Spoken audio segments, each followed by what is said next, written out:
You know Ultron's trying to tear us apart, right? Well, I guess you'd know. Whether you tell us is a bit of a question. Banner and I were doing research. That would affect the team. That would end the team. Isn't that the mission? Isn't that the why we fight? So we can end the fight? So we get to go home? Every time someone tries to win a war before it starts, innocent people die. Every time.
Hey guys, thanks for tuning in. My name is Tim. My name is Sam. And I'm Daniel. And the last time, the three of us came at you with a Phase 1 retrospective of the Marvel Cinematic Universe. And now here we are coming with Phase 2. And now with Endgame having come out and the new Phase 4 going to get started, it's a good time to take a look back from the past decade of films moving forward with the next set of 6 movies that the Marvel Cinematic Universe had come out with after their, what I consider to be one of their greatest films ever, The Avengers. Now, kicking off Phase 2 is the often divided critically amongst fans and professional critics alike, Iron Man 3.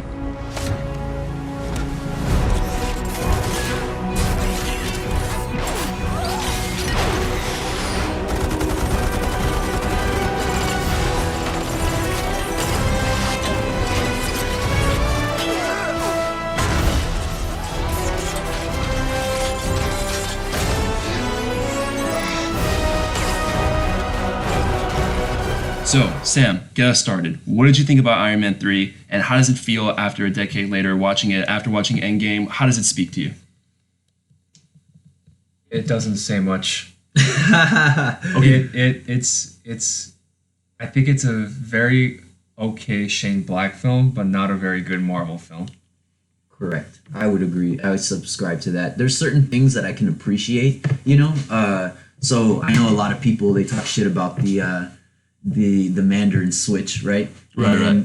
But for me, I kind of appreciated it. Would I have so you have to pay attention because I would have preferred a Mandarin with the powers. Right. I would have preferred that.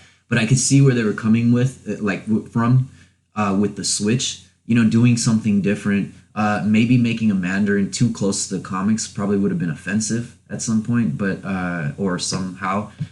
So I kind of get it, and I appreciate it. Again, like I think a lot of Marvel films, they do something kind of unique to that film. They try to bring like a different perspective or a different environment, something like that. And I think that was their thing, their little switch in that film particularly. Was it the best? No. I'd actually rank it pretty low on my list of Marvel movies. The thing is that when you talk about Marvel movies, even its worst movie it's all right. You know can what I mean? watch it, Compared yeah. to other superhero franchises, Decent. they're not. Its worst film is still, it can compete with the best film of some other franchises. So, but yes, in the scope of the MCU, Iron Man 3 is kind of low on the ranking. It's not really one of my favorites. No. Okay, well then here's a good way to phrase how we could look back on it. Mm-hmm. Was it necessary? Was this a movie that you could remove and the tale of Iron Man would still be as strong as it is today? No, you can't remove it. Really?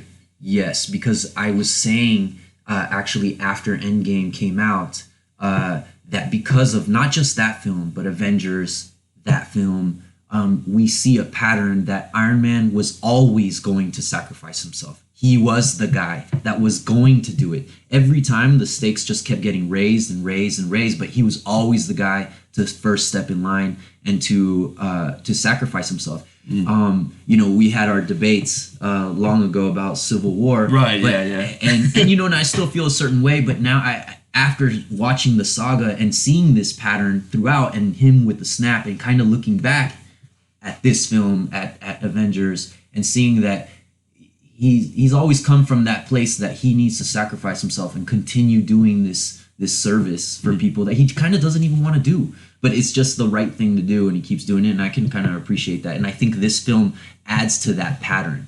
So I think that that's kind of like something that, it's not my favorite, but now I see that, was it necessary? That's debatable still. I guess it's up to each person's opinion, but I think it does add an element to that the snap. You know what I mean? Right. So, yes. I think it shows that he's more than just a man in a suit. Right. But everything else that was in the film was just totally lackluster. Yes, it was just lackluster. And here's the thing. Avengers came out, right? And this movie's hot off the trails of Avengers 1. You already established that Loki exists and Thor exists. You already established that there's an Infinity Stone that can open portals through space. Correct. You already established that there's an alien armada. You established Thanos. You established all these cosmic threats. Correct. Why not have a guy with 10 magical rings? Because the thing is with me is that when I read the comic books, Iron Man never really had the greatest villains. But I always liked the Mandarin because he's magic. Mm-hmm. He's magic. And most of Iron Man's villains are technologically based. They are.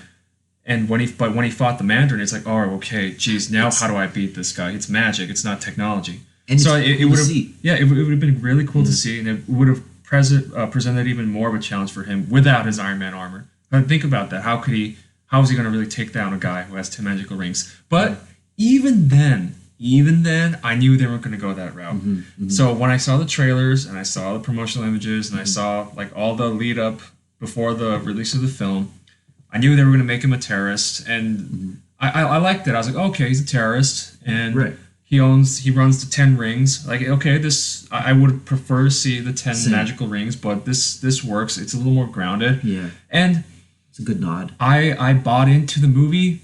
I liked Ben Kingsley's performance, awesome. Like in those videos where he was tormenting the one shots, the offshoots or whatever. Yeah. And when he sent that video to the president. Oh, right. Yes. And when he was making threats, and how he's like fortune cookies, they're shallow, just like the Americans, whatever. Like I liked all of that. I liked all of it. Good stuff. And then the twist happened. Right. And then that's when I checked out. I totally checked out. I checked out of the film. I didn't care what happened next, and it was just. Right. One big cluster.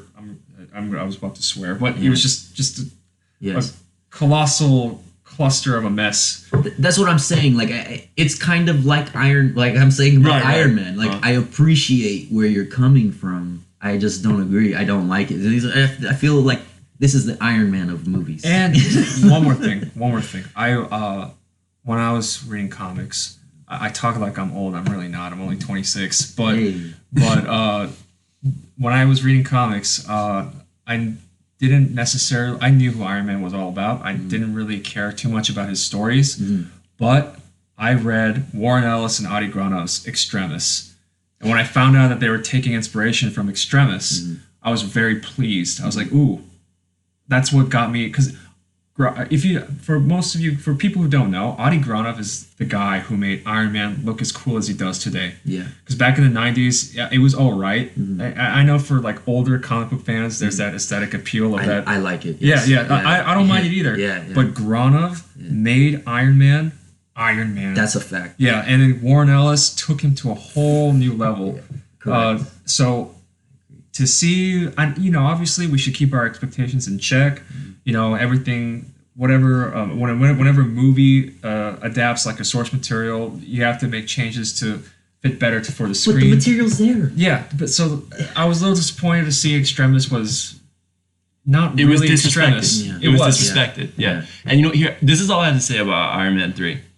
I remember watching Infinity War, and I think one of the best parts of Infinity War was the dick measuring contest between Tony Stark and Doctor Stephen Strange. Strange. Oh, And I man. think what would have solidified Tony's hatred of magic was for him to have fought a magical enemy before and said, "Hey, Yes. my tech beat your magic. I'm Earth's defender." Yeah.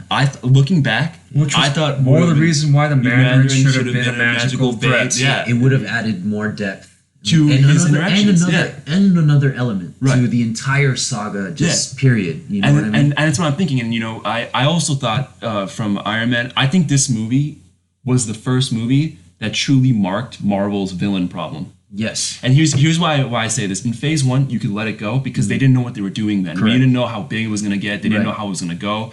And you know what? And we had Loki. Yeah, Phase 1 didn't have that bad. We had Red Skull, which is actually handled very well. He was great. He Even though was More one of would've the been few. better, Yeah, more but- would have been better, but he was one of the few Marvel. We can Yeah. all agree that he was one of the few Marvel villains that was done really well. He was awesome. Loki was done really well. He's still a fan favorite, Yes, right? correct. I mean, yeah, sure, we had Abomination, but Incredible Hulk's Black Sheep, as we Yeah. said before. Right. But overall, we've had a pretty decent roster of villains. It was actually this movie, I think, that solidified Marvel's villain problem. I think it was this movie that's when people started to really say like, oh, Marvel doesn't do villains right. Marvel won't do it right, and then it snowballed from there. Which is how it kind of a affected. good thing, right? Because then it forced Right. them to do it, not like other franchises or studios that don't listen and kind of just keep making the same mistake over and over again. They did, you're right. Right. So they did continue to, and I was kind of wondering like, okay, Marvel, like you now know you have it. Now it's obvious, not just with this film, Yeah. but now with other films. But I feel like, Don't forget Whiplash though. God, So Phase 1. wait, yeah, that's Okay, probably true, but Iron Man 2, worse. yeah, Oh Iron Man my 2 goodness. didn't do it like the best, but I think No. well, I think we can say 3 is probably better than 2. Yes, Honestly, I agree. you know what? Or you think they're equal, Sam? I personally think Iron Man 2 is more fun. But I think Iron Man 3, I got to know Tony Stark better. True. I can, yeah. I can give So, him that. so, Yes, so I yes, don't. yes. It's really tough for me Yes. to choose between Iron Man 2 or 3. Yes.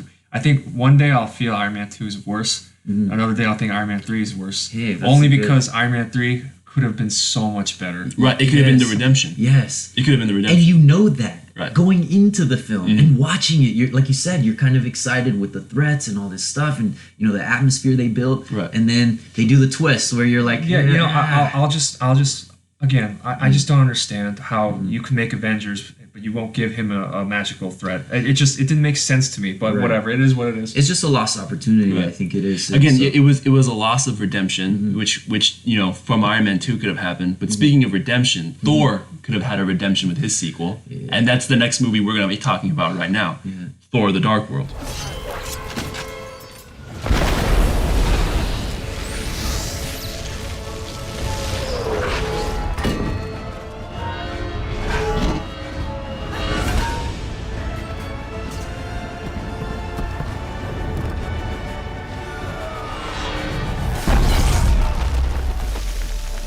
So Daniel, now it's your turn. Yeah. You already have your disdain for the movie. Right, Let's hear what right. you think. Looking back now. Yeah. What can you say about Thor: The Dark World? So, I mean, this movie just stunk. I thought I just didn't. I just didn't like it. I was bored throughout. Right. I didn't feel like it connected to anything. You know what I mean? I didn't care. Kind of the same deal as Iron Man 2, Iron Man 3. I kind of just didn't care. Like it's not. Are they the worst movies ever made? Well, I don't know, but compared to the saga, I just didn't care. There's moments there where you get a cool fight scene here and there, but and again, you're talking about the villain problem. Malekith Here we made go. it worse. Oh my Yeah, goodness! yeah. What Yeah, almost worse because there's nothing intriguing there. There was nothing. So even the twist, that's what I'm trying to say. The twist with the Mandarin is kind of like, okay, well, that's kind of lame, but like, whatever, I get it, you know? It's something different, you know, whatever. But here, it's like, what are you? So throwaway, such a throwaway. It kind of kills the movie, you know what I mean? And so I just didn't care. I don't remember the movie, you know? And I saw it a few times, and I still don't remember it. It's a forgettable film.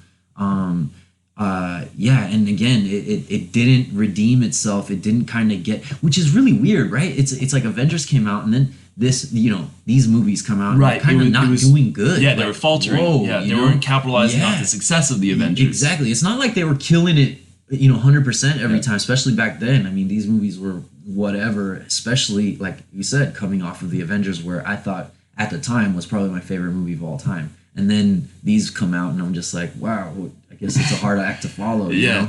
But no, I didn't care. And then now looking back on it, this is even worse than Iron Man 3, because how we said with Iron Man 3, we got to know Tony Stark better. In Dark World, we didn't get to know Thor better. Nothing happened. It was a Jane Foster movie. Yeah, it was a Jane Foster movie. Literally, we didn't even bank on later. You know what I mean? It's just such a throwaway film. I don't know. It's you can appreciate certain things about it, I'm sure. The fight scene, you know, whatever. But that's how many minutes of footage, you know, compared to an entire film. No, this one is really low on my entire on the entire MCU list. Yeah, it's really a really low ranking. Yeah, it's hard. I have to really reach to find things that I appreciate in it. You know, I did like Thor in it. You know, like Thor himself. But again, we didn't really get much depth, I think, as a film compared to other films in this saga. You know what I mean? Definitely one of the low end, like low 5. You know what I mean? If anything, for sure. No, I did not like it. I didn't like it. But yeah, I don't know. What did you guys think? Did you guys like it, or? I thought if there's anything positive I could say about Thor: The Dark World, is that I felt that I got to explore Asgard more. Oh, that's true. That's true. And I also felt that the action was way better in Thor: The Dark World than it was in the first Thor film. It was. Because I remember we talked about in the Phase 1. The best part of Thor 1 was the Frost Giants fight in the beginning. That was it. That's it. That was and the best part. Blew their load in the beginning. Yeah, you know? And then that's the whole film. And at least here, I got to see Thor really throw down. Right. But yeah, you're right. The villain is very bad. I didn't understand why he wanted to bring the world into complete darkness. There was no explanation. He was a MacGuffin to the MacGuffin. Yeah. Like he just existed just to do something. Exactly. You know what I mean? Like there was no motivation. And you know, I thought I really wanted to see more of the Warriors 3, and to its credit, they did a little bit, but more would have been nice. Yes. I did not care at all for Jane. I didn't care for her supporting cast either. Same. Like I thought the comedy. I think you know how you mentioned Iron Man 3 was a problem with the villains. I think Thor: The Dark World was the start of the very, very annoying Marvel comedy that I could get on my the quipping. Yeah. And why does it happen in Thor movie? I Only feel in like Thor that. movie. Yeah, I thought that Ragnarok kind of turned that up too. You know what I mean? But yes, I do agree. That's kind of like the beginning of where we start seeing. We we can look back and think like I think the quipping is worse in the cosmic kind of outlandish Marvel films, and I understand because it's like you can't really take cosmic stuff seriously, but. We could. I mean, we took Star Wars seriously. Yeah, we could Star Trek seriously. Yeah, we could take it seriously. I just feel like that. Now I agree with Sam. It's like really where we saw the genesis of like every other scene was a quip. Now, so is that really a writing problem or a marketing problem, right? Because you're trying to get like everyone to go. Everyone to go. So are you adding these little unnecessary things or in this way? Not that it's unnecessary, but I don't know. I feel like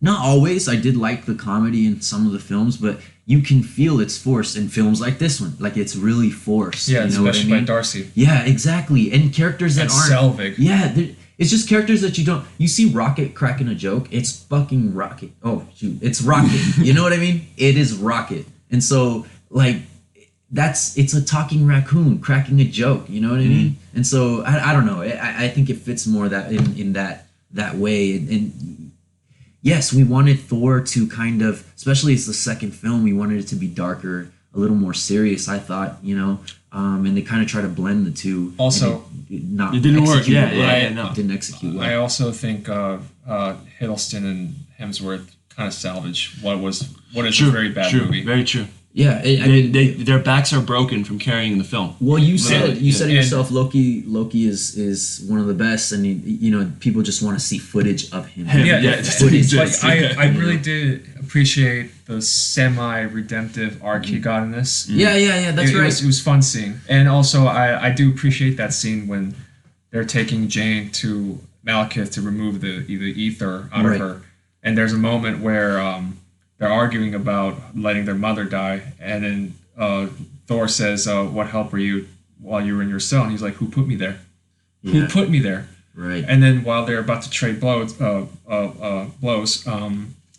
Loki says, "No." Thor says she wouldn't want us to fight, and then Loki says, "Well, she wouldn't exactly be shocked." So like it's stuff like that exactly be that I shocked. really appreciated. That even though this is a very bad movie, and Right. don't get me wrong, it's a bad movie, Right. But like it's stuff like that I appreciate. At least I Exactly. found something memorable there. Right. And so especially And that. also, it introduced us to Infinity Stone. So Right. But you have to appreciate that about Loki, because in the comics, that's kind of like, well, he's this really, really bad guy, but he kind of just does things. He is just mischievous, and kind of things just kind of happen, and then he kind of reacts to them. But you don't really understand that until the arc is finished. Right. You know what I mean? And so I really like that they add that element of like, he's not just a bad guy.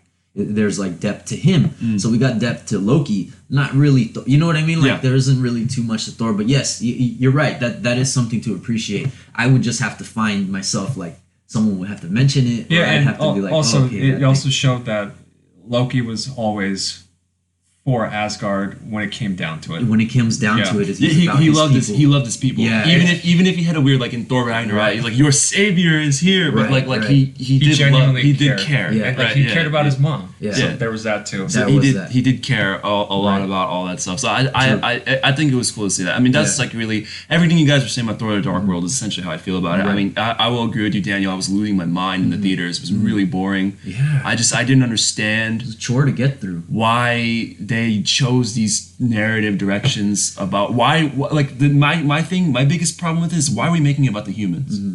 Why are we making it about the humans? Yeah. It shouldn't be about the humans. The humans should be secondary. Yeah. Right? We already established that. It's an Asgard movie. Yeah, Or I mean, should like, come be. on, like it was so infuriating to see that. It's like, oh yeah, dude, finally we're gonna see all this crazy stuff, and it's like again the humans. I'm like, Jesus, H. Right. Yeah, it was just like, God, I was just sitting through that, like, this is like not. It's bored. Like, man. it made me want to like just leave the theater and pop in the Avengers. Yeah, Like, I mean- that's how I felt watching Thor: The Dark You World. just never want to look at your watch while you're watching a movie. You know Right? what Yeah, I mean? yeah. Because that's a So, sign of a like just like yeah. that's it feels disrespectful. Yeah. Like, in this movie, you can't help it Yeah, sometimes. You're like, I Jesus, did. like yeah, I was looking at the time, like, okay, how many more minutes we Yeah, got like yeah. before we can get something cool. Yeah, yeah. But I will say I did not feel that way about the next movie we're going to talk about, which is Captain America: The Winter Soldier. Whoa, big guy. I just want you to know, Cap. It's impersonal!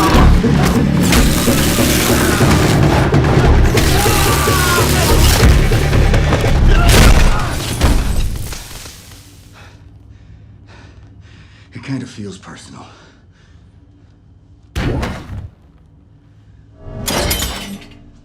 So here, finally, we've got a Marvel sequel that did a great job. That surpassed the original, right? By any means. And I'm sure there are people who didn't like the original Cap, montage It's heavy, great. whatever.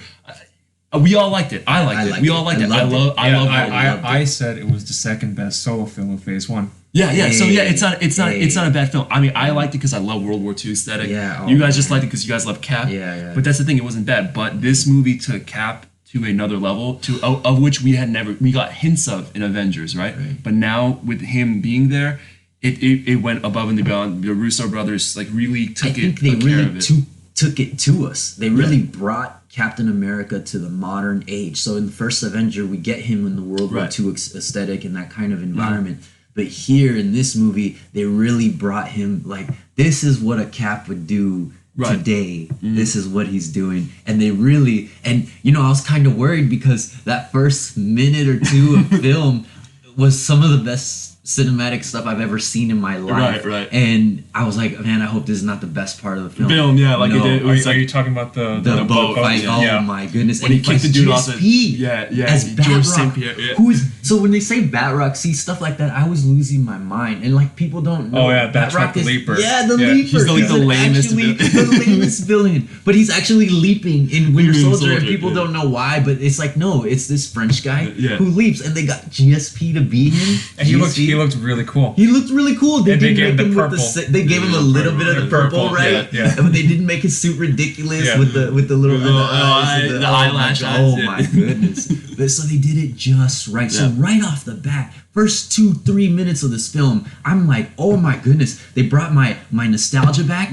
They're talking about the Leaper, some obscure comic that I know. You know, I know Yeah. who he is, and holy whoa, because they're bringing even Batroc, who sucks. This sucks? like this CD character. No, Yeah. And F character. F F character, character. man. Like not even anything. When And was he then ever in we need to- publication in the last 20 years? You know like, what I mean? yeah, exactly. He wasn't. He wasn't. He isn't. He isn't. Yeah, He's like a 1940s, Yeah. 9. You know what I mean? And it's just nuts. And they bring it and they modernize it and they make it look so cool. And Right. I felt like, I don't know if you guys felt this. We were just talking about Bruce Lee, Way of the Dragon and stuff. But I felt like the GSP and Cap when he Bro, says the you're just one-on-one the shield, and yeah, he tosses shield. I felt like that was a nod to Norris and Lee that they're Yeah. about to get down on this cool, Right. and they I don't know, it was just so cool right off the bat. I'm just like, wow, this is awesome. I'll say this about the Winter Soldier. Mm-hmm. Looking back on it, I appreciate just how, because people are always like, like, why would Cap do this later on doing this? It's like, well, we see it in Winter Soldier for the Right. first time ever. Like we see it in Avengers and his first solo film. Mm. But here we see a man who loves and respects life, but I loved that he was brutal to enemies that didn't respect the very things that he respected. He was brutal. Like when I was watching the fight, like before this, I was like, Captain America was killing aliens because he had to, and he was killing people in war because he had to. So I was like, maybe he's not going to be that like good of a combatant anymore. Like maybe he's going to be. No, But he was a very good when I saw the combatant. when I saw the boat scene. Oh my He threw a knife at a dude's hand, good. and didn't then care. when he threw the shield and Batroc dodged it, that would have decapitated That- he him. That would killed- have killed him. that killed When I so saw many people. Yeah, Yeah. and when he kicked I was the like, dude, dead. when You're he dead. kicked the dude off the boat, and he Dead. dented the railing. Dude, I was dead. like, dude. His ribs, Oh my his god! organs. Yeah, no, he's The done. dude's dying. He broke his back. on He the thing. also Yeah. kneed a guy on his knee. Oh. And then, you see, the thing is that when I saw that, I was like, you know what? I respect that this version of Captain America, which we then see later on, right? Right. We see him as a guy who doesn't kill. I think you mentioned this once before. He's a guy that fights with a shield. Yeah. So he's like, if I'm gonna end you, it'd have to Yeah. be on my own right. Yeah, but right, we right. get that here in Winter Soldier for the first time ever. Like correct. he showed, because he knew innocent lives were in danger. He showed no mercy. No mercy. There was no mercy. Yeah. He didn't ask for them to surrender, like he normally would, right? Yeah. He didn't give him a listen, son, kind of talk. He's just like, nah, This is you're gonna kill people. Yeah. I will end you, like Yeah. that. And then when I saw that, and then that's why I understand in Civil War Right. why he took such a big stand. It wasn't I just see. because Bucky, but I we see. also see in Winter Soldier. That's a why, good like, point. I can appreciate looking back on it now. You know what I mean? That is a good point. And that's why it evolves later in Infinity War. He's like, we won't trade lives. Yeah. I've done that too much already. Well, if you- where you see that later, right? This- so that's why I liked it. Yes. This is a movie.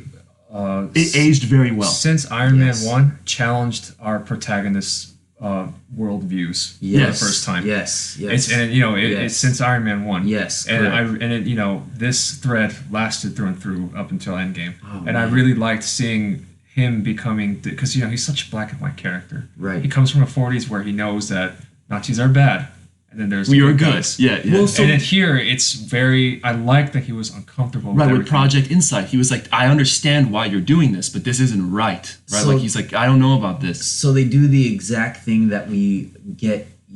He has potentially the Superman problem. You're too Right. righteous. You're too right. You're too much of a Boy Scout. How are we gonna make you For the record, interesting? though, I really like Boy Scouts. Yeah. No, and they're cool. They're Yeah, cool. yeah, Yeah, yeah, I don't have a problem. I That's like why people love Superman. Luke Skywalker. Yeah, right. I Yeah, like yeah, Luke yeah. Skywalker. I also don't have a particular problem with many of them. But There are people who find Boy Scouts very dry. very Yeah. very dry, and it's difficult to execute them correctly with Mm-hmm. depth and make them very intriguing and interesting. And here they do that very well.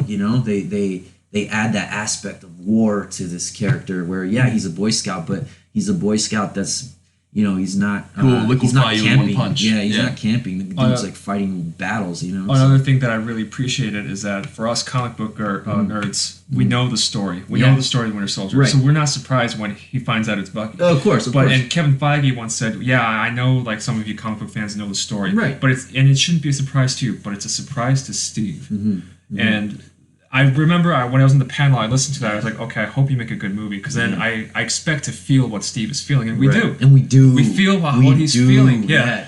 And almost because we know. Yeah. Almost because we know. Almost because we know, we're like, "Oh, geez, he's gonna find out." Yeah, you're gonna find Yeah. out. And I'm thinking, man, when he finds out, It's really hard to do that Right. when people know already. So I got to give credit to not only Russo's but the writers, not just Feige and like the writers, Marcus McFeely, Right. Because they wrote the first Avenger. Right. They just amped up their game for this one. Well, because they knew One of the the- past two films of Phase 2 weren't the greatest. Yeah. So, Okay, I put up with this. As one. in terms of screenplays, I think this is probably one of the best, if not the best, in the MCU. It In the is. entire se- It is, because- right? yeah, It is. It is. Because we can look It back. is. We can look back and see it as the pivotal moment exactly. where everything changed. Everything changes changed right in this here movie. with this one Yes, solo. with this one film. solo it's film, a it solo changed. film. Yeah. It's not a team film. Yeah, it broke Everything Shield. changed. Yeah. Everybody was Hydra. Yeah. Robert Redford's in Oh this my- film.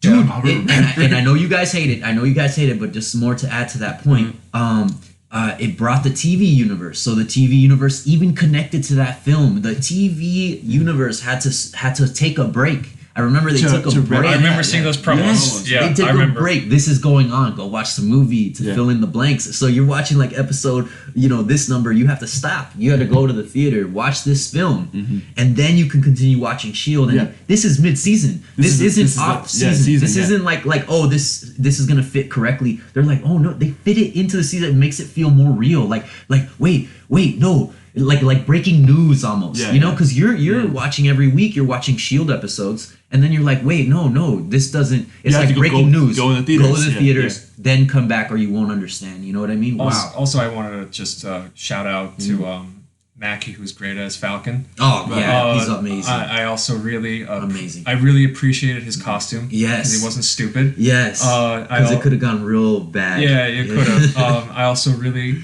I think I mentioned how I thought the betrayal of Black Widow and Iron Man 2 was garbage. Yes.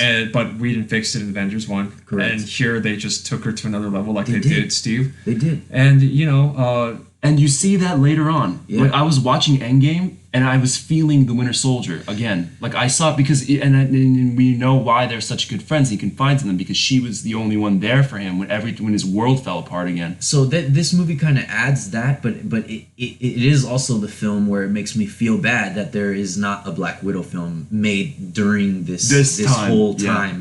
Like we should have seen that. Now, I'm sure it's going to be a good film. I just don't care. I feel like I don't care anymore. She's Right, dead, because she's dead. She's and dead. It happened. I just Yeah, don't care. we're going back. But We this don't is need to, this is the film where you're right. It added more to that mistake. Like there's more redemption. You hope they don't go back, and it's not a fluke that they just fixed it one time. And this is where we see this is where we cement Black Widow as the badass that she is. and real quick before we have to go to the next film, just that elevator sequence. Oh my goodness!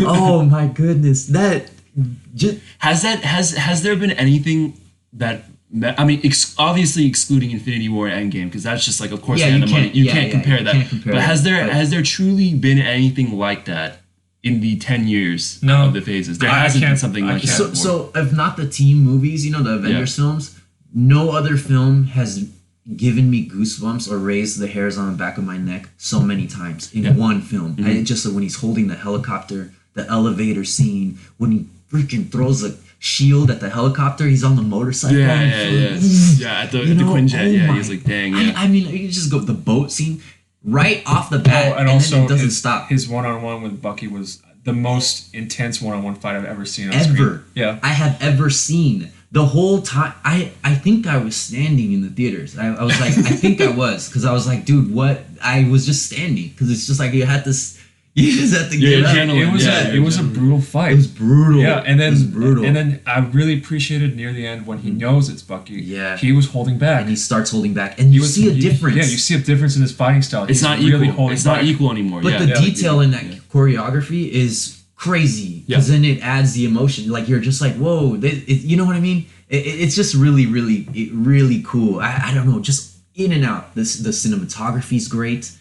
The story, the plot, like I said, I think it's the best written film. And I don't like saying that. I love Avengers, and all these, but it just is. So basically, the Winter Soldier is a diamond Yes. in the MCU. It is, for sure. Yeah, because Hands down. and so I don't know if we can call the next film truly a diamond. For me, it's a gem. It's the first. It's the first Guardians of the Galaxy. Child, things are gonna get easier. Ooh, child, things will get brighter. Listen to these words. Ooh, child, things are gonna get easier. Ooh, child, things will get brighter. Now bring it down hard. Someday, we'll put it together. What are you doing? Dance off, bro. Me and you. I would agree with that. I think it is a gem. And do you know It why? is. Do you know? I gotta start this one. Do you know why I say that? Look, we can go into this to another time. I didn't like Guardians of the Galaxy Volume 2. I didn't either. Oh, Personally, okay, yeah. I didn't enjoy it. I didn't like it. Yeah. But I see liked. I didn't absolutely love this movie so much, but I liked it. You know what? I'll just say it. Yeah, I did love it a lot, and it wasn't just because I saw it in the beautiful IMAX screen in Universal Nice. City Walk. Yeah. That's not the reason. Right. It's genuinely because we didn't get it in Asgard. We didn't get the we cosmics, didn't. but we got it here. We're satisfied. And with it.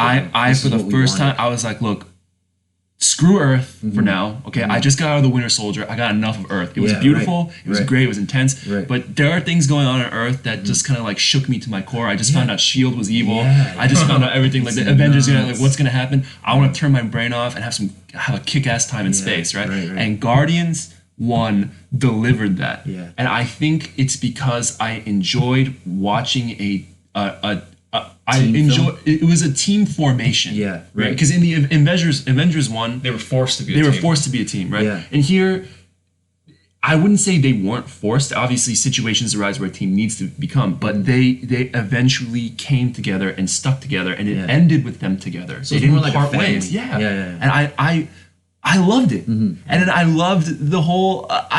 I loved the whole aesthetic. Yeah, it it looked great. It It's looked one great. of the best looking MCU films to date. It Yeah, looks it great. is. It's gorgeous. I mean, you And- can watch it on mute. It still looks great. Yeah, and you know what? I'm saying it now. That movie was more Star Wars than Star Wars Yes, right now. yes. Like, I mean, 100%. it was very Star Wars. It brought us back to that. It's kind of like Exactly. It definitely, like you said, like it again, another MCU film adding a different element. Here we Yes. go, and so now we're going to space, And definitely, it's great. I said it before in our Phase 1 review. I said the first Thor showed us what could happen later. Right? They Right. played it safe, but if it wasn't for that first Thor, we wouldn't have anything else. nothing else. Truly, right? Yeah, right. But here is where they capitalized on that risk, and they did it very well. They sold it well. I mean, dude, Groot toys were going off the shelf. Rocket Do you know what I Groot mean? toys, yeah. Yeah, they were going off they were flying off. Well, more to that point that you're saying it's a risk is kind of like here is what was really risky and why I thought it was gonna be whoa. And I trusted Marvel at this point. Right. So at this point, I'm like, you know what? They're gonna make an all right film, if anything. But me and being a comic book fan, I had Guardians of the Galaxy comics, and they were at the bottom of my pile. Pile, you know yeah, what I they're mean? not the They're greatest. like C comics, And so when they announced that they're doing a Guardians of the Galaxy, I'm like, whoa. So first off, I'm like, whoa, you're taking this trash and making it a film I wasn't asking for, like, okay. The second, it's not established like the Avengers was with certain characters. Right. This is just Cold. right off Yeah, the it's bat. cold. It's We're cold. making a Yeah. team. So how are you going to make me care about all these different characters and kind of merge them together for me to care? You know what I mean? To give a damn. Like, how are you going to do that?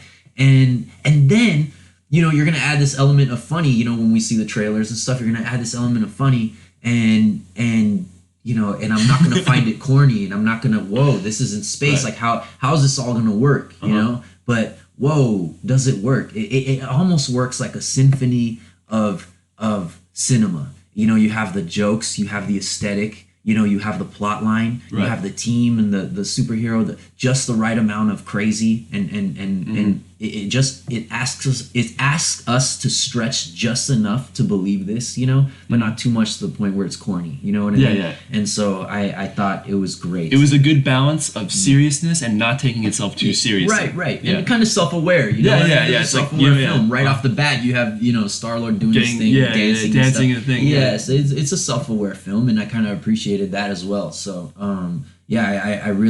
I liked how they were able to mold all these things where I thought, wow, this is going to be really risky. And how am I going to like this trash that, like, I haven't read since I was, 8, you know what I mean? I just put down, and I loved it. I think the reason why they were able to take such big risks was because they were so they weren't well known. Correct. And, it's kind of a better thing for them, right? And, you know, I have, like you, I read some of the Guardians. Yeah. Not the old ones. Yeah. But like the 08 one where they had Star-Lord. Okay, yeah.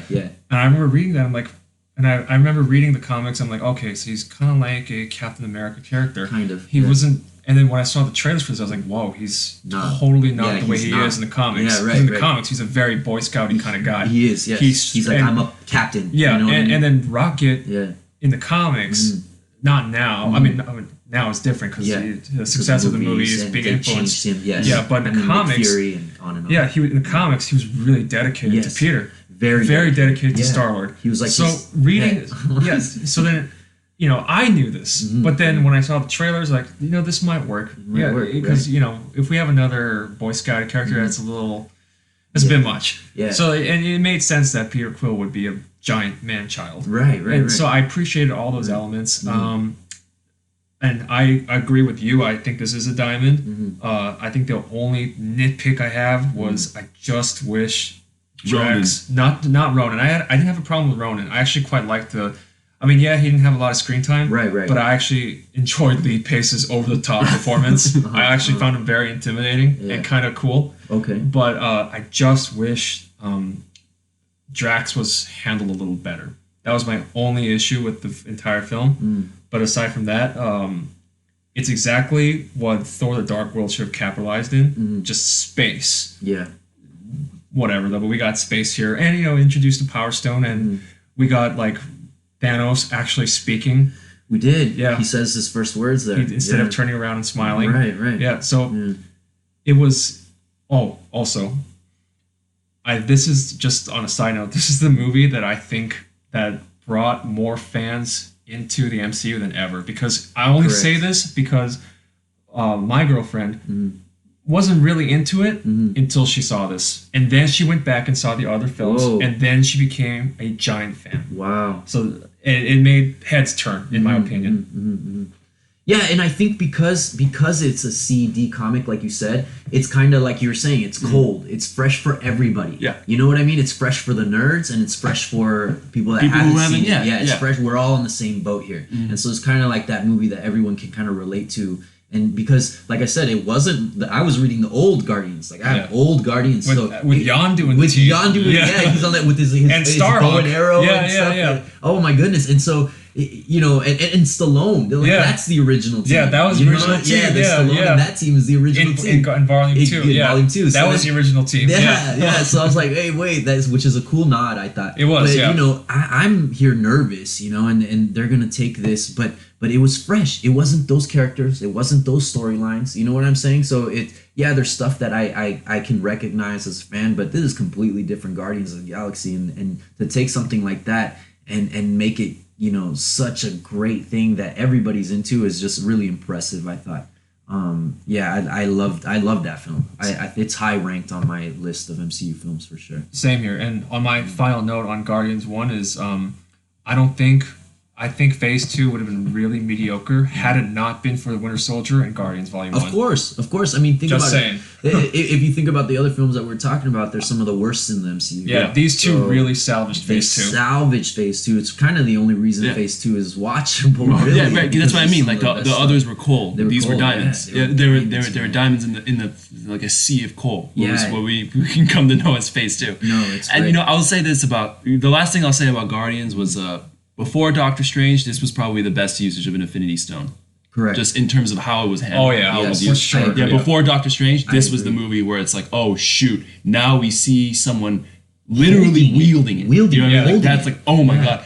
And And, that's why- and Ronan was close. He Yeah, was very very close. close. He They was couldn't close. beat him. Yeah, and then- until he had to distract him. Yeah, and then I liked that Ronan was the only one who talked crap to Thanos. To his face. Yeah. He's like, I'm coming for you now with this Power Stone. You know? Which is that's it's why cool. that's why I like him, because like he we got moments of that. Yeah, I get it. We could use more, but for the moments he was in, I really enjoyed it. Well, not talking about that is something that a lot of like the powerful villains, but not the godlike villains. Those villains, they sometimes think they're godlike, and will try and fight those godlike Gods. villains. And that's him. And that's him. And that's why I did appreciate Ronan for that very reason. Actually, one of the most reasons I appreciated him, his over top performance was appreciated. It was really over the top. It was fun. really over the top. But yeah, I was with it. And I did like how he's that villain that talks trash to Thanos, because we get that. Like, you know, So he kept calling him boy. yeah, he kept calling him boy, and a villain's gonna get pissed. And so I like that this villain was like, whoa, no, like I'm powerful too. Oh no, and then he gets checked, you know. And but that's comic book stuff. That's comic book stuff, and I like that they made this movie very comic book, especially after we just got a film that was very Tom Clancy. You know what I mean? Oh, yeah, And so we yeah, get like one film Splinter like Cell that, level, and then we yeah. get one movie that it feels like I'm turning and reading through panels. which is Spaceballs great, meets great. Star Wars Yeah, oh, kind of man, thing, I yeah. loved it. Yeah, it was great. But yeah, you know, and that's the thing. You know, Guardians one was great, but now we're going to be talking about what many also consider to not be the greatest. I mean, especially for me, looking back in the past, Avengers: Age of Ultron. This is exactly what I wanted. All of you against all of me. How can you possibly hope to stop me? Like the old man said. Together. Okay. So Let's here's the talk thing. about it. I went to Age of Ultron with friends, and I went to it and I enjoyed it. I was excited. Age of Ultron is eponymous. It shares its same name with the comics, Age of Ultron, right? Right. And that comic book wasn't really the greatest It's comic not. book. It really, but It it was drawn nice to see. beautifully though by It was- Brian Hitch. Yeah, it was drawn well and everything. But you know, I think was- back on Age of Ultron and. It It was sucks. nice to see menacing Ultron, but I was Yeah. hoping to see a little more of that here in the film, especially with the trailers being so misleading. And it starts off pretty great, actually. That run, it starts great. It just kind of like as you're reading, and then they it add falls apart. elements, and It falls apart. And man. I think Whoa. looking back on Age of Ultron Yeah. now, it's the same way. Yeah. It started pretty great, Right. and then it falls apart later on. The But more you go into the film. So I agree, because it does fall apart kind of story wise. You know, Yeah. it starts like you start not caring about these things that they keep telling us that we should care about, and then but I still loved it. I still loved the fight scenes were crazy with the bots and stuff like Right. that. I mean, that's just cool. I like that Quicksilver died. You know, I could have used another death, you know, or something a little bit with more depth, but someone died, you know, like, okay, I'm down with that. But yeah, there was some stuff that I liked that was really, really, really cool that I think that I would not, I wouldn't trade. Like when the camera's just going around and they're in that church, you know, that's cool. Protecting When you the see- key, yeah. When you see Ultron being formed is cool. When you see him wearing the Crimson Cowl and he's sitting in the chair, Which was a nod to is his a nod. first appearance. Yes, to his first appearance, and that made me go nuts. That I mean, it's just a few seconds of film, but him sitting right there with the Crimson Cowl was just because I mean he was the Crimson Cowl, you know, for a while. So hey, what Whoa, you yeah. understand? You know what I want, and it's an Avengers film. I think it falls to that problem that it's following two good films, and not only two good films, three good films, because it's following the Avengers, you know what I mean? And so it's gonna, I didn't expect it to blow my mind like Right, the 'cause Avengers. the novelty is gone. The novelty is gone, so that even, you know, so the novelty is gone. I just want to see him again, and I did. I saw him again. It starts right off the bat when they fight in the snow and stuff. Not the greatest, but still, I'm like, okay, I'm in it, and that's how I kind of felt about the whole film. Like, okay, not the greatest, but yeah, I'm seeing them fight. This is what I wanted to see. I wanted to see him fight. I didn't like how Hulk loses to the Hulkbuster, but I get. It was a good fight, though. It was a great fight. Yeah. The fight scene was great. It made sense. The Scarlet Witch thing, and it made sense that he had to lose because there had to be a limit to something that could stop him. And I understand that, and I don't like, even in the comics, I don't like when he loses to the Hulkbuster. I prefer when he wins. I think that makes more sense. But I do understand how in a cinematic universe they had to have some sort of. He was slightly stop. nerfed. Yeah, I understand. Yeah. They had to add something, or else Hulk will just continue, and that just doesn't really work. And so I did understand and appreciate that. But yeah, there's certain things. It's not the best, but there's stuff that I'm just like, wow, that looked great. So, Tim, we were at San Diego Comic-Con in Hall H, yes, and we saw the first trailer that they dropped when they brought out the cast. Yeah. And I remember when we left Hall H, we both talked about, wow, this is the tonal shift that we needed.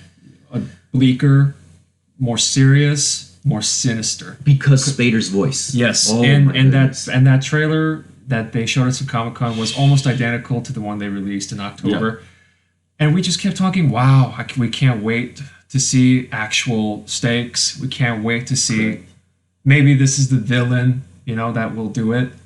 I mean, besides Thanos, this was their biggest challenge. One of their biggest challenges was to fight Ultron. Ultron is one of the Avengers' greatest threats in the comics, and I just remember I was talking about, wow, like I really like the tonal shift. I like that there are no jokes. Mm-hmm. I like that it looked bleak. It should be that way, and our audience, we're maturing, we're getting older. We don't that humor stuff is getting old, and sequels should usually be darker. And then we saw the film. I was like, Jesus. And here's the thing. It was just a clusterfuck. Like, it was just so many, like, and look, listen, I know, like, I told all of you guys this, like, behind the scenes, there was a lot of drama for Age of Ultron. It's literally what made almost Feige quit. Yeah, I remember that. And, it was, the president of Marvel at the time, I don't know if he's still president, maybe he is, but Ike Perlmutter had a lot of checklists. And, Joss Whedon had to serve a lot of masters. Right. And, he had multiple versions of the scripts, none of them of which are confirmed, but whether they are or not, they sounded way better than the movie that we got. It was just an uphill battle production-wise. It was. It definitely was. Mm-hmm. And I could see that now that whoever invested in Avengers 1, like, the stockholders or, like, whoever, because, a movie like this needs a lot of funding. Correct. Now they saw how big Avengers 1 was. Now they want to, like, say, oh, you got to put this in. Oh, you got to do this in. Oh, you got to do that. Oh, you got to do this. It's that domino effect. The success of Avengers 1 created more people to have a say. Yeah, have a say. And it messes films up sometimes. It does. Yeah. And there's always a healthy balance of collaboration, right? You got to collaborate with the director's vision, but you also have to meet the mandates of the powers that be. Right. So, but there should be a balance. There should be a balance. It should be a balance of that. There should, yeah. Trust the process. And I remember trust the creative process. I remember in an interview with Joss Whedon when I watched like the interviews after the movie came out. He sounded depressed. He did those interviews. He really did. Coming up to the film, he truly did. He sounded depressed. Yeah, he looks like how Mark Hamill looked on his Last Jedi press tour. Or like Ben Affleck looked. Yeah, like during the Justice League. Yeah. He looked like that. I got the same feeling, and I was like, wait, I don't know about this film. Right. You know what I mean? Yeah, because in Avengers 1, he was tired, but he was energetic. Yes. In Age of Ultron, he did not look happy. Yes. And also, I remember to the point of the interviews, I remember him saying, look, he was talking to Aaron Taylor Johnson who played Quicksilver. Mm-hmm. He straight up told him, look, I need to see, there's going to be two versions of this, one where you're alive and one where you're dead. We're gonna have to use the one where you're alive if the people at Disney don't want to kill you, which clearly says that he had to meet a lot of checklists. Yeah, to film two scenes like that. Yeah. And I really appreciated that he, even though we didn't get to know him that well, I really appreciated he killed Quicksilver because he said it best. It's a war film. It's a war film. Somebody has to die. So you're not all gonna come off clean. Well, what's so funny is that this is a retrospective, right? And so we can feel a certain way about Age of Ultron when it was released and whatever, and all the drama and even the quality of when it came out. But this being a retrospective, it did impact and kind of turn the saga. You know what I mean? Like if you think about it, it's referenced in Infinity War and in Civil War and in Right. you know all these Ultron other is movies. a Age presence. of Ultron is like a thing that we talk about. Like I mean, it's it something should be else. because It he should lived be. in a continent. Yeah, he looked at it. Yeah, no, and I love how they don't ignore that. Yeah. You know what I mean? Like this happened. You know, lots of people died in this. Yeah, you he know? dropped a city. He dropped a city and people died. Yes, they saved a lot of people, but people died. Like this is death happened, and this is serious, and that's why Stark and you know later in Cap they fight because of this, and so that's why this being a retrospective, I can appreciate this. You know, But it doesn't excuse the fact that it should have been a better film. it should have been a better film. It really It should. had- It was Avengers 2. The thing is that it had all of the Necessary equipment. ingredient. Yeah, it they had the everything ingredients. to be Yeah. the greatest film Right. They had ever made. This is how I can compare it. just wasn't. They had all the ingredients, right? It's like when you're trying to bake something, you have all the Correct. ingredients laid out, Yeah. but when you overcook it, Yeah, it just it doesn't matter what kind of ingredients put in. overcooked. It's overcooked. It's It's overcooked. literally Age of Ultron That's as what a it is. metaphor right I there. agree. Like they had all the ingredients. I agree. They just baked it too much. Yeah, That's the issue. ranked. It's like in the middle for me. It is. It definitely is like a filler middle. Yeah, it's a filler middle show. There are some cool parts. Yes, Overall, agreed. though, it doesn't. I understand. It's hard to recapture that magic. Right. How are you going to? But there's still a way to make a decent film. Yeah, And you know, I'm not calling it a bad film, yeah, by the way. Right. Right. I can look back on this film, and here are some things I actually do appreciate from Age of Ultron. Number one, I really liked Vision. Yeah. He was introduced well, was. and his characterization, although we didn't see him fight as much, right? And that's my criticism of MCU overall. We never really got to see Vision fight Right. at his full potential. And you know what else? I know this is phase 2, but Ghost in Ant-Man and the Wasp did more phasing than Vision, ever did. Which is crazy, which is nuts because that's Vision.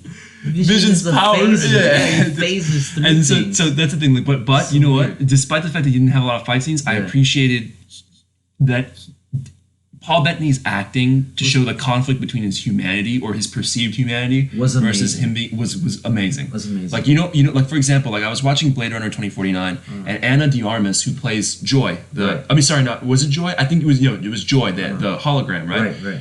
She acted it so well because she didn't feel real. Yeah, She felt like a hologram. Right, You right. knew when he came home and she showed up. Like even before the projector showed. Right. It was a hologram. You felt it, right? Bettany felt like a robot, like an android. Like Well- I felt that watching this film. So it was really cool to see that. Well, like to that's- see that kind of mannerism. The he presented. humanity Yeah. in this android. And you know what Yeah. I loved is that I love that always carried through. Yeah. That never stopped. And I saw it with Scarlet Witch too. Yeah. I look back on this film and I appreciate her growth. Like look at how Yeah, bad of a if- fighter she was here. If it wasn't for Quicksilver's death, we wouldn't have gotten the growth yeah, that she got. and, Right, and right. in Infinity War, she's like going toe to toe with Proxima Midnight. You know what I mean? Yeah, But yeah. here, she's struggling against robots. Right. And I loved that progression. Yeah. You know what I And mean? even Like to yeah. Thanos. Even to I Thanos. mean, it's just such, but fights she Thanos would at the never end. have been able to do that Yeah. at the Age of Ultron state. Right, that's what I'm saying. There's certain things that so I mean, isn't that funny? In this film, the people that you feel with the most Yeah. are the robots. Like you feel, The because robots of and the Paul freaks. Yeah, Bettany, yeah, because yeah. of Paul Bettany, and because of James Spader. I feel like those were the most powerful performances in the film. Real quick about Spader, though, I honestly, I kind of had a problem with it initially. Really? But when I saw it, not the fact that they okay. casted him, but I'll get to it. Yeah. I did not expect Ultron to be so fucking funny. Yeah, in this movie. yeah, he's hilarious. It caught me off guard when I Yeah. first saw it. I was like, huh, that's weird, It's but that's kind of hilarious. interesting. Yeah. I'm not sure how I feel about it, but Right. the more I watched it, I was like, okay, he Tony Stark made him. Yeah. He has to quip a little. He has to have quips. Yeah, It's so, like, Sony's personality. Yeah, you so know? I really enjoyed Spader in this film. You know, I would have preferred that Ultron was the embodiment of Tony's fear, anger, and anxiety, so he wouldn't quip.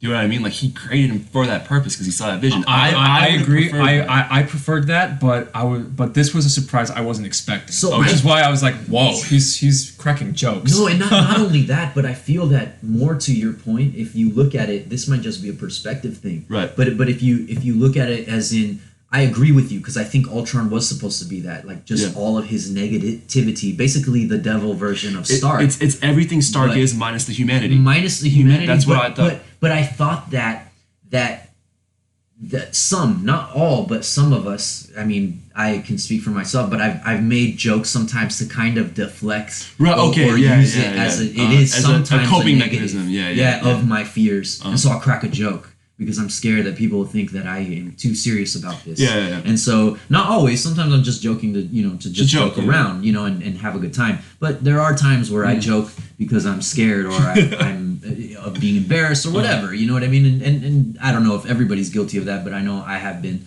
And so that might be part of the quips where that's coming from. Speaking of quips, I also I know I just said I kind of enjoyed Ultron quipping. There was just too many quipping in this film. It was just Again, it was The it was Quicksilver stuff, the accent, that was a little weird. like the language joke. I mean, Yes, it was funny at the first, but language, it just got the old language. quick. Yes. It's just so much, man. I was like, really? Like, I want to take this movie just a little more seriously, please. Yeah. Because like how I told you, the trailer was misleading. It was misleading. I wanted Yes. that movie. I It wanted was the misleading. darkness. I wanted the tension. Yes. We didn't get it, but whatever. Yes. It was more to sell toys, than it was Yeah. to be dark and to be deep. But and then we get Wakanda in there. Ulysses Claw. For the first time. Yeah, the claws that was a and- good scene. Yeah, and it was Yeah. a great scene. I did appreciate that scene. That was a hint of what Ultron could have been. Yes, More. yes. Yeah, when he Or- chopped off his arm. Yes, Yeah. right. The brutality of that, Yeah, I wanted more of that. Yeah, come Yeah. on.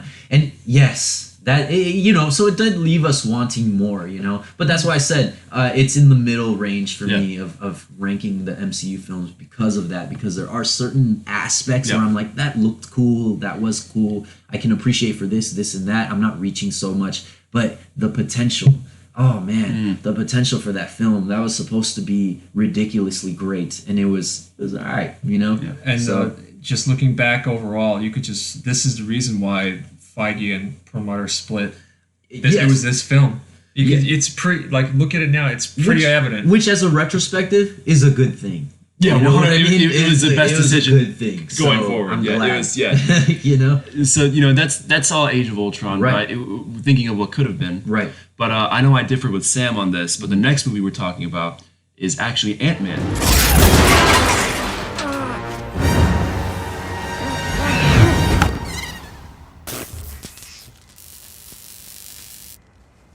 It's okay. Okay. And I don't know how you guys felt about Ant-Man, but I actually really like and dug the film. Okay. Here's the thing. We just got out of like 4 world-ending scenarios. Yeah. Do you know what I mean? Let's go back home and kick off our shoes. Yeah, you know? and like Yeah. relax and like let's have a hero that would. I mean, and again, this is before Spider-Man, where we Right. had friendly neighborhood Spider-Man, where you Right. do, and even now, looking at Spider-Man films, he's not dealing with friendly neighborhood He's not. stuff. No, No, he's he's not. not. He straight went into Very a serious. space war. Yeah, right. right. But here, Ant-Man, yeah, I understand that Yellow Jacket had like the threat of world domination, but truthfully, it felt nice to be in San Fran, right? Not New York for the first time ever. It felt nice to be in San Fran, and it felt nice to just have a normal dude. Well, so not only that, but this is one of those Who things has a that- kid. Yeah, he has a kid. That was very relatable for me, But this movie also, like, I think it had the Guardians effect where it's supposed to be funny. It's not, so the quips don't feel so forced. You know I what agree, mean? I agree, They kind of I fit agree. with the tone of the film. Like we're yeah. watching an Ant-Man film, and this is how they introduce him. This is the character that is. It's Paul Rudd. Yeah, You of know- course. you He's a know what I comedian. mean? Yeah, Like, he's a we're gonna comedian. get some Yeah. freaking quips. There's gonna be some jokes, And so I thought it kind of grounded us again. It reminded us that there's also heroes, that there's levels to this. You know what I mean? And so I did really appreciate that. And yeah, it was really cool. I was entertained. I was entertained. So I liked it. It was relatable, and I was entertained. And I like that they didn't. Again, I always appreciate the connectivity. Right. Hank Pym has an issue with Stark. He has Right. an issue with them. It was nice to see digitally de-aged Right. people like That Michael was Douglas, cool. like oh my That god, was crazy right? cool. It And was then, done yeah, well. It was done well. Yeah. And then it was also really cool to have that kind of like when you look at him saying like, oh, look at Stark dropping a city on people Yeah, or doing yeah. this stuff, or when he went to the Avengers facility and it was nice to see Falcon show up for a little bit. And Right. it That was cool. It was really cool to see these kind of things, and Yeah. I think I can appreciate that a lot.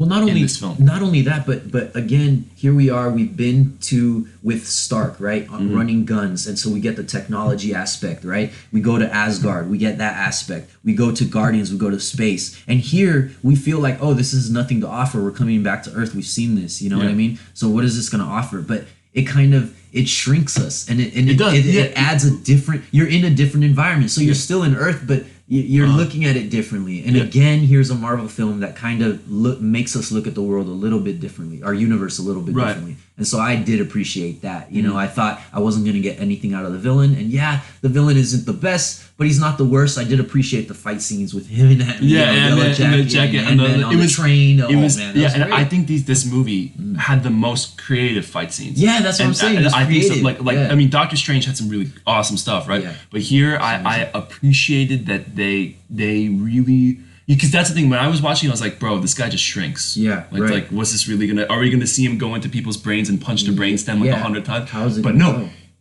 he didn't. He shrunk as a defense mechanism. He came back up and he surprised people like you should when you're fighting, right? And seeing the miniaturized thing, like, and I love seeing the perspective shift. Like he's like, really cool. Oh my god, when the train's coming, and then it just like tumbles over. Like, that was good. Yeah, it was great. Or when they're like throwing whole train cars and it looks epic, but when you look at it, it's just like a little thing, like a Hot Wheels car going over. Yeah, and I really loved the creative way they approached these fight scenes. It was really good. It was very, very creative. I also liked that it took place in his daughter's bedroom. I know, right? His city or anything like that. Yeah, right. It was very, very cool. Yeah. And to your point, I do appreciate that it was just some dude, just a dude. Yeah, not a god. Yeah, not a super soldier. Not a genius. Not a genius philanthropist. Just someone who's good at stealing. That's it. That's literally it. Like a literal criminal. A 9-to-5er. You know what I mean? Again, something else that we can relate to. I don't know. I really appreciated the film. I thought it was good. I also liked I know she wasn't the Wasp in this film, but I liked that it reminded me of the first Avenger because Peggy Carter was not a damsel in distress. Right. Hope Van Dyne was not a damsel in distress, and she matter of fact trains him. Right. And that's why I wanted more. Yeah. I did want more Wasp, but we get it in the second film. But I didn't know that. So watching this film, I was kind of like, man, I wish we got more. Same Wasp. here. So cool. I wanted her to suit up as well. And you know what? What I liked about this is that she wasn't like oh, I'm gonna train you because I'm not good enough. It was because Hank didn't want his daughter to die. That was the last thing of his. So I understood it was never Hope's inability. Yeah, right. She's more capable. Yeah, she's more capable. Yeah, she should have been the one putting on this, but she makes that point 100 times over. Yeah, right. And why are we trusting? And Scott is the one that says, "I'm expendable. You're not." You're not. Yeah. Right. Like he's like, you're the last thing of the woman he loved. Right. Like he's not gonna throw you into the hellfire. No, you know what I mean? Sense. Yeah. No, and it makes sense. We get those motivations, right? Exactly. Yeah. So they're relatable motivations, and that's something that it doesn't allow you to not like the film. You can't hate the film because you're like, no, I can relate to this. You know what? The ants were not useless. They were not. They weren't a thing. Oh, wow. Yes, the ants were not useless. And it wasn't corny. It wasn't corny. It was like, why shouldn't you command almost all life? Like there's like billions of them everywhere. You know what I mean? Like so well. Yeah, it was so nice. Like when he was charging with all of them to Yellow Jacket, I was like, sure, Yellow Jacket, you got a nice suit. But I got ants. Don't they mention Goliath? Like, don't they talk about like other shapeshifters in? I think there was I think there was a small hint to it. Yeah, right. I don't remember exactly too much, but yeah. But it was nice to see that, and I appreciate the ants weren't useless. I genuinely liked that they were like preventing people, a gun going off, or pretending like. I really thought again, this movie showed how smart Marvel can make action given the right kind of powers. It was clever. Yeah. I mean, even and the way they managed his powers and made them feel like, whoa, these are cool powers. It's not just he shrinks and he gets big and dumb. It's useless. Like you know what I mean? Like it was something when he fights and he runs on the gun. Oh man, this is cool. Exactly. It's really cool. And think about it. Think about how scary it is to fight something you can't even see. Yeah, right. Like something that's like small. He's basically an invisible man. And because he shrinks down, he's stronger. Yeah. Because it's proportional, like it's disproportional. So I'm thinking like, That's terrifying. It's terrifying. Bro, like you can't Yeah. see him. Yeah. Your guns are useless. Yeah. Yeah, That's I think this movie showed all the doubters of Ant-Man's capabilities. Exactly. He's Right, very right. strong. And he belongs on the team. And the team, yeah. And Yeah. I was thinking about this, and I was like, you know how we were always like, whoa, when Thor uses lightning, or whoa, when Iron Man uses a unibeam, Right. or when Cap throws a shield and Right. ricochets it off. Right. And they made me go whoa with ants. Right. You know what I mean? Like they No, made me go whoa with ants. And not only that, but more to the point that this is the introduction of the regular dude. I feel like this is in all sagas and in all movies, you want to have that one character that is the viewer in the movie. Yeah, you and know they what had I mean? that with Hawkeye and the Avengers. Right. But yeah. we're getting a new one A here. new one, and I feel like this is more. I'm not an assassin. I am a dad. Whatever. But this guy is like a 9-to-5 guy. Like he he's literally- literally like looking for jobs. Bro, like, he was working you at know what I Baskin mean? Robbins. Yeah, he was It's working like, at Baskin Robbins. We've all been there. We've all before. been there. So Yeah. we're the guy that's starstruck when we meet Captain America. Like this Yeah. guy's a hero, but he's like, whoa, Captain America. We America, get that yeah. later, because Yeah. that's how we would be. Yeah. Dude, if I got some shrinking powers, maybe not my first choice in powers. He was also freaking out when he met the Falcon. Yeah, when he met Falcon, he was like, "Oh, wow. dude." Oh man, it's just really, I really appreciate it. I did again. Here we go, where they ground us, but I still feel like I'm reading off the panels, which I always appreciate films when I feel like I'm turning pages. Yep. You know what I mean? I just do. It's hard for me to hate films like that, and I'll always appreciate that when they write them that way. That's something I can say for Homecoming. It's not my favorite, but I did feel like I was reading off the panels. You know what I mean? And turning pages. So Also, real quick, I'm not. This is no fault of their own. I'm just not a huge fan of child actors. okay, you saying She was they're great. usually bad. Abby something. Abby, I can't remember her last name. She was me, but amazing. She was great. Yeah. Just enough of that cuteness, but not overdoing it. And you know what? In the past few years, I've been noticing that child acting has gotten way better. I think the than- training for child actors has changed. And they've learned from their mistakes from before. Right, like because- they're literally showing kids Phantom Menace. This is Yes. not how you do it. This is not. I mean, early 2000s and below. Oh, yes, it was awful. It's every time you horrendous. got a child on there, it's just like this is gonna be bad. You kind of just let Yeah. it slide, but Yeah. it's just horrendous. Yeah. And now there's some bad ones still, but I'm seeing a lot more where I'm like, whoa, this is actually pretty. Yeah, like freaking good. I was watching Gifted. Oh yeah, Beasts of No Nation. The kid is great. and then Interstellar. Interstellar, Mackenzie Ford was great. good. Yeah. So you get like good. I was Yeah. floored, and then I hear in this one I And agree. Yeah, the child actor was great. Even the cast of Stranger Things, they were great. Oh, they're Yeah, great. they're all good. Matt Murdock. It was great. The actors were good. You know what I Yeah. mean? I'm starting to not be disappointed by child acting performances. Yeah. But Ant-Man, yes, you're absolutely right. That's something that I was goes really unmentioned. worried about that. Yeah, and I was worried about it too because it's a big part of who he is and his Exactly. motivations Yeah. to put on the suit. You know what I mean? And so it's not he's a thief, but none of that motivates him. And it's exactly. his daughter, it's Yeah, his it's his family, and his family. love for his Yeah. friends and family. So that's really cool. Oh, and one more thing. Usually, when you know how he has an ex-wife with a Right. new boyfriend. Right, Usually, the right, new right, boyfriend right. is a complete ass. Yeah, but this in he this wasn't one, very he nice. wasn't. He was actually. He was ass. He was an ass at first. But Yeah. it was Right. justified. He didn't know what Yeah. Scott was, and Scott was a criminal. I You have to really- see that. Yeah, Yeah, I really like that they didn't go. They didn't. he wasn't a that bully. trope. He wasn't Well, a they just bully. didn't do the typical Yeah. stuff. Yeah, he wasn't a bully. You know? And Yeah. then when he realized Scott is a hero, it was okay. He just Yeah. he didn't know idea. So I Right. appreciated that he was. Yeah, I agree with you. I appreciate Very he was just real. a No, it's meathead. just Yeah. real. Yeah. That's like real. It's not Exactly. like we're watching in a live audience some sitcom. You know what Yeah. I mean? It didn't feel that way, like corny like that. It didn't feel TV. You know what I mean? Yeah. It felt real. And you're always gonna appreciate that. I think so.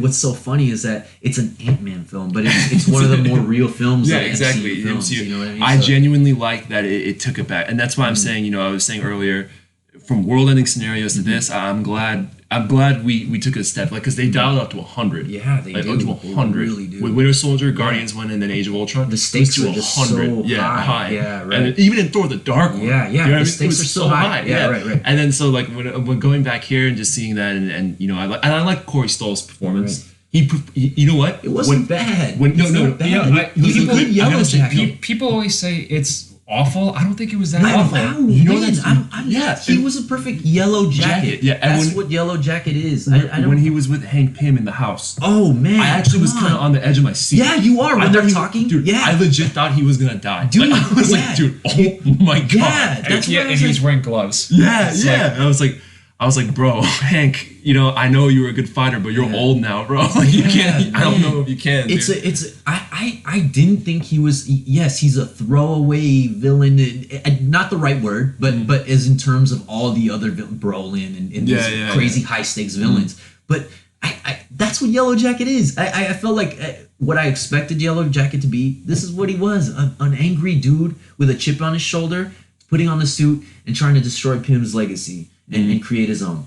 That's what we got. I mean, we're not gonna get a dude trying to get the gauntlet on. Exactly. We're not. You know what I mean? And like this is what we He got. already expressed why his resentment towards Hank. The motivation's there. The only thing though is I wish we could have seen a little bit more of that. Yeah, why But- not? Why not? But it was right? there. It was there. Yes, but again, like those two. It's funny you mentioned that because for me, I wanted more Wasp and I wanted more Yellow Jacket. You know what I mean? But it was there. It was there to the point where they made a point to show you why. You know what I mean? Like this is his motivation. I got it with Yellow Jacket, and then we do get the explanation of why she's not in the suit, which it was acceptable to me. I would have preferred her in the suit, but I bought that. You know what I mean? I also really enjoyed that he was crazy because he Right. literally shrunk a dude into mucus. Into nothingness. Yeah, like it was just like there was a brutality there, which a villain needs. He didn't he flush it? He flushed it. Yeah, it's like, dude, like he just wiped it up like it was nothing. Brutal. Like it was nothing. Brutal. was And like, just tosses it. God. It kind of throughout the film they do that with the train. You Yeah, know how yeah, you're saying they yeah, switch perspectives. exactly, yeah. So it's like,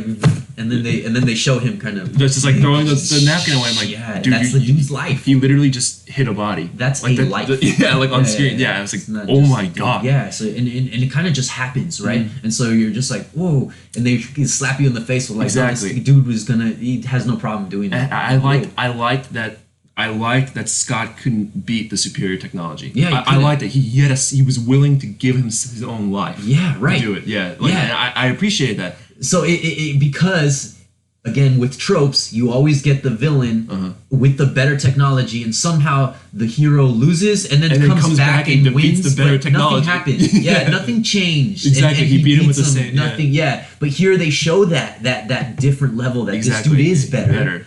But he still finds a way to defeat him with less. And he that's knew, awesome. and it didn't come from nowhere. He knew because Hank told him It's of explained. it. It's explained that he It's shrunk there. between the molecules. It's not a random, random I thing. found Oh, this, yeah, and now I'm going to automatically. beat you. Yeah, You yeah. know what I mean? No, it's explained and kind of mentioned throughout the whole film. So yeah, all these pieces kind of fit together to make this really cohesive film. That it has to be ranked pretty high on the list. You know what I mean? And I agree. Especially I think, as solo films. exactly. And I think back at a lot of the other Marvel films that have come out recently. Is Ant-Man like God tier? No, it isn't. But It's not supposed to be. It's I not don't supposed to think. be. Yeah.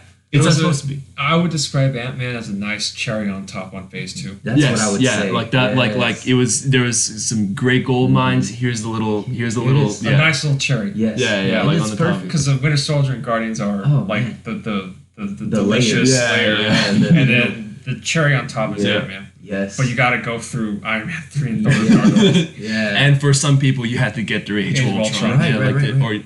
or at least be let down with Age of Ultron. Right. But it was a nice. It's Ant-Man was a icing. nice. Yeah, it I was a don't nice- like it, but I get it. Yeah, but yeah, I liked Ant-Man a lot personally. I think it was a great way to end Phase 2 on Right. a high note. Right, on a right. high note, like I on a agree. good note where it's like, oh, good. We Let's gotta continue it's- this. Yeah, we got Let's continue this. and we got the first new hero.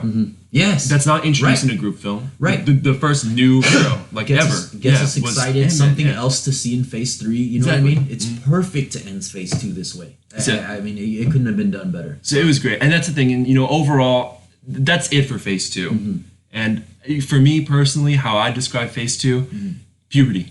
Yeah. Oh, absolutely. It's puberty. the hideous kind of like like The awkward puberty. teenage phase. Where like how you can look back on your teenage years and see moments of growth, but overall you're like God, Yeah. like you're like geez, that's literally Phase 2, Right, which right. is what it was. It was the puberty of the Marvel Cinematic Universe to get to where it is today. Awkward moments and Yeah, it would. know. I would say exactly what it was. Growing pains. Yeah. Yeah. With the exception of Winter Soldier, Guardians, Well, and no.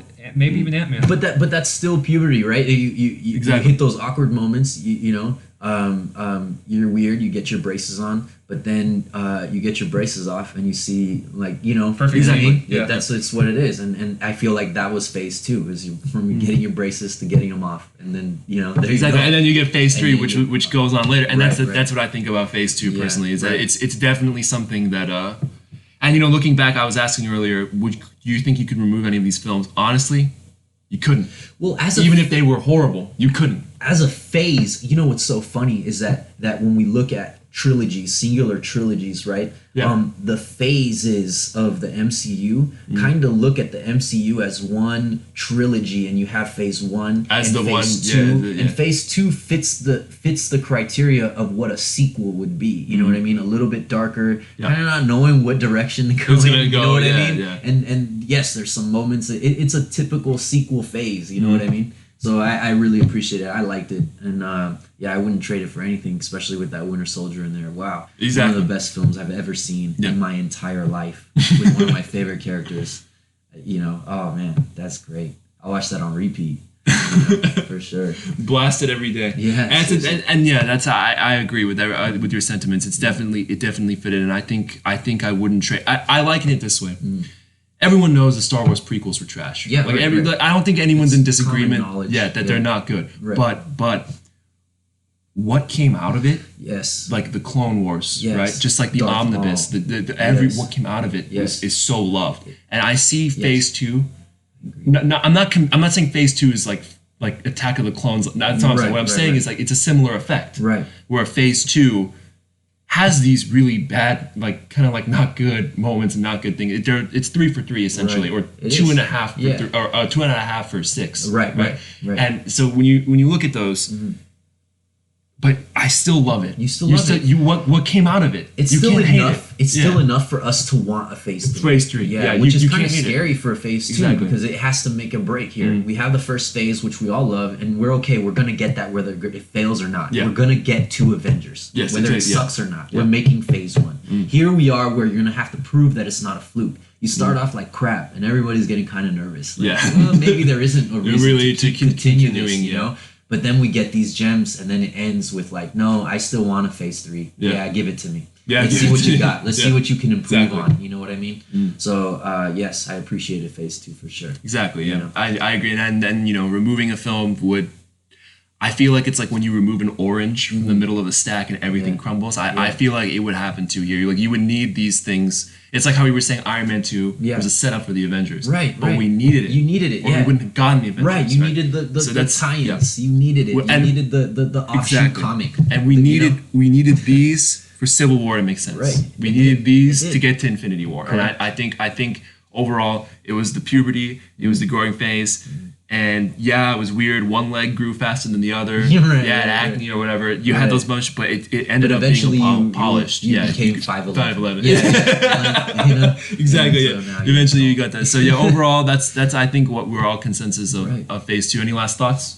No, pretty much exactly what it is. Growing pains. Yeah. Growing pains, and that's not even in the most offensive way at all. No. It's in a positive way. No, We I- look back and smile. It adds to my opinion the greatest story ever told, the greatest saga ever told, especially cinematically. It's a must see. You need to see it. If you like movies, you need to see this. This is you know? this is You need all to the see all of phases. these. Yeah, all the phases, everything. Watch it. All right, guys. Thank you for listening to our Marvel Cinematic Universe Phase 2 retrospective. My name is Tim. My name is Sam. And I'm Daniel. Thank you. Want to keep staring at the wall, or do you want to go to work? I mean, it's a pretty interesting wall. Thought you and Tony were still gazing into each other's eyes. How do we look? Well, we're not the 27 Yankees. We got some hitters. They're good. They're not a team. Let's beat them into shape.